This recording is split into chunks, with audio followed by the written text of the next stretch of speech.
There's a man by the name of Captain William Swenson who recently was awarded the Congressional Medal of Honor for his actions on September 8th, 2009.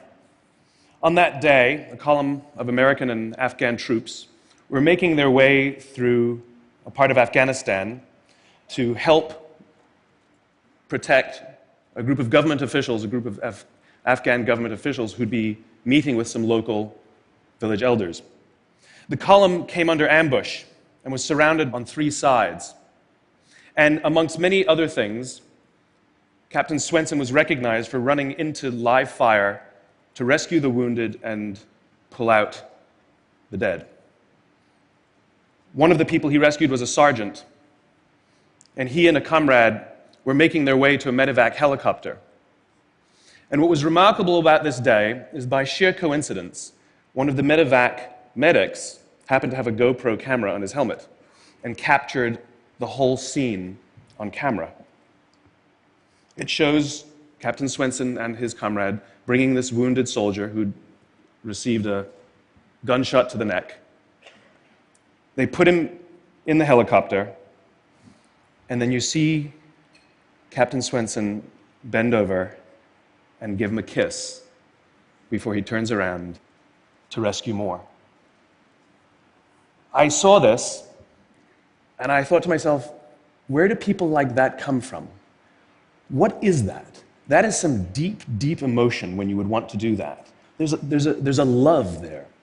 And I want to know, why is it that I don't have people that I work with like that?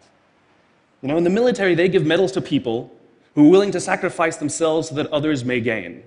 In business, we give bonuses to people who are willing to sacrifice others so that we may gain. We have the back. Right? So I asked myself, where do people like this come from? And my initial conclusion was that they're just better people. That's why they're attracted to the military. These better people are attracted to this concept of service. But that's completely wrong. What I learned is that it's the environment. And if you get the environment right, every single one of us has the capacity to do these remarkable things, and more importantly, others have that capacity too. I've had the great honor of getting to meet some of these who we would call heroes, who've put themselves and put their lives at risk to save others.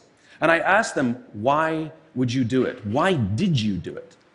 And they all say the same thing, because they would have done it for me. It's this deep sense of trust and cooperation. So trust and cooperation are really important here. The problem with concepts of trust and cooperation is that they are feelings, they're not instructions. I can't simply say to you, trust me, and you will.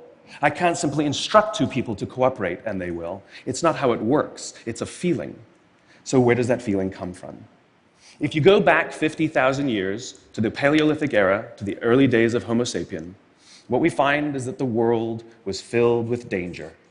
All of these forces working very, very hard to kill us. Nothing personal. Whether it was the weather, lack of resources, maybe a saber-toothed tiger, all of these things working to reduce our lifespan. And so we evolved into social animals, where we lived together and worked together in what I call a circle of safety, inside the tribe, where we felt like we belong.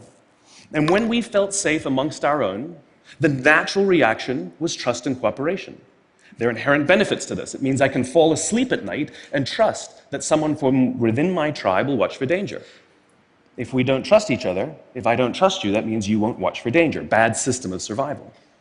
The modern day is exactly the same thing. The world is filled with danger, things that are trying to frustrate our lives or reduce our success, reduce our opportunity for success. It could be the ups and downs of an economy, the uncertainty of the stock market. It could be a new technology that renders your business model obsolete overnight. Or it could be your competition that is sometimes trying to kill you. It's sometimes trying to put you out of business, but at the very minimum is working hard to frustrate your growth and steal your business from you. We have no control over these forces. These are a constant, and they're not going away. The only variable are the conditions inside the organization. And that's where leadership matters, because it's the leader that sets the tone.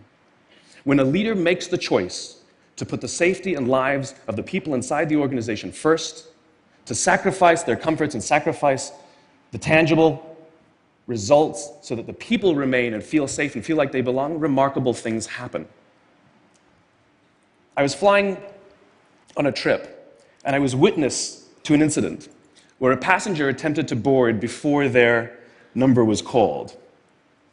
And I watched the gate agent treat this man like he had broken the law, like a criminal.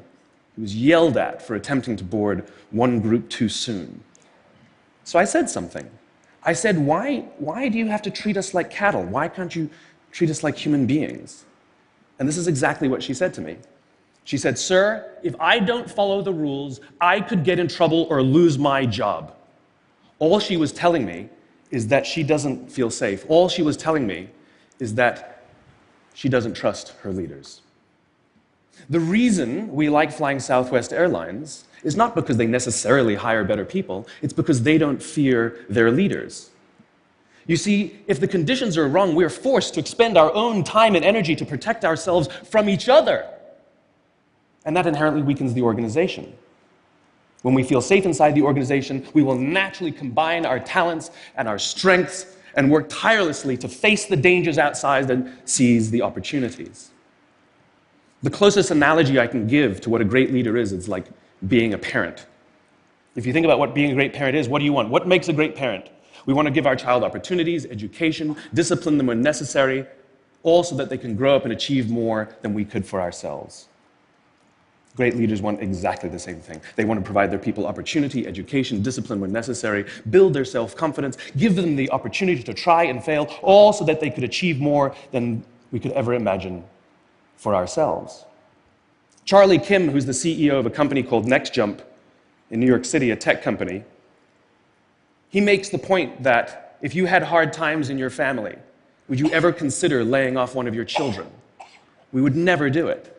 Then why do we consider laying off people inside our organization? Charlie implemented a policy of lifetime employment. If you get a job at NextJump, you cannot get fired for performance issues. In fact, if you have issues, they will coach you and they will give you support, just like we would with one of our children who happens to come home with a C from school. It's the complete opposite. This is the reason so many people have such a visceral hatred, sort of anger at some of these banking CEOs with their disproportionate salaries and bonus structures. It's not the numbers. It's that they have violated the very definition of leadership. They have violated this deep-seated social contract. We know that they allowed their people to be sacrificed so that they could protect their own interests. Or worse, they sacrificed their people to protect their own interests. This is what so offends us, not the numbers. Would anybody be offended if we gave a $150 million bonus to Gandhi? How about a $250 million bonus to Mother Teresa? Do we have an issue with that? None at all. None at all. Great leaders would never sacrifice the people to save the numbers. They would sooner sacrifice the numbers to save the people. Bob Chapman, who runs a large manufacturing company in the Midwest called Barry Waymiller, in 2008, he was hit very hard by the recession, and they lost 30% of their orders overnight. Now, in a large manufacturing company, this is a big deal, and they could no longer afford their labor pool. They needed to save $10 million. So, like so many companies today, the board got together and discussed layoffs. And Bob refused. You see, Bob doesn't believe in head counts. Bob believes in heart counts. And it's much more difficult to simply reduce the heart count. And so they came up with a furlough program. Every employee, from secretary to CEO, was required to take 4 weeks of unpaid vacation. They could take it any time they wanted, and they did not have to take it consecutively. But it was how Bob announced the program that mattered so much. He said, "It's better that we should all suffer a little than any of us should have to suffer a lot." And morale went up. They saved $20 million. And most importantly, as would be expected, when the people feel safe and protected by the leadership in the organization, the natural reaction is to trust and cooperate. And quite spontaneously, nobody expected, people started trading with each other. Those who could afford it more would trade with those who could afford it less. People would take 5 weeks so that somebody else only had to take 3. Leadership is a choice. It is not a rank. I know many people at the senior-most levels of organizations who are absolutely not leaders. They are authorities, and we do what they say because they have authority over us, but we would not follow them. And I know many people who are at the bottoms of organizations who have no authority, and they are absolutely leaders. And this is because they have chosen to look after the person to the left of them, and they have chosen to look after the person to the right of them. This is what a leader is. I heard a story of some Marines who were out in theater, and as is the Marine custom, the officer ate last, and he let his men eat first. And when they were done, there was no food left for him. And when they went back out in the field, his men brought him some of their food so that he may eat. Because that's what happens. We call them leaders because they go first. We call them leaders because they take the risk before anybody else does. We call them leaders because they will choose to sacrifice so that their people may be safe and protected, and so their people may gain. And when we do, the natural response is that our people will sacrifice for us. They will give us their blood and sweat and tears to see that their leader's vision comes to life. And when we ask them, why would you do that? Why would you give your blood and sweat and tears for that person? They all say the same thing. Because they would have done it for me. And isn't that the organization we would all like to work in? Thank you very much. Thank you.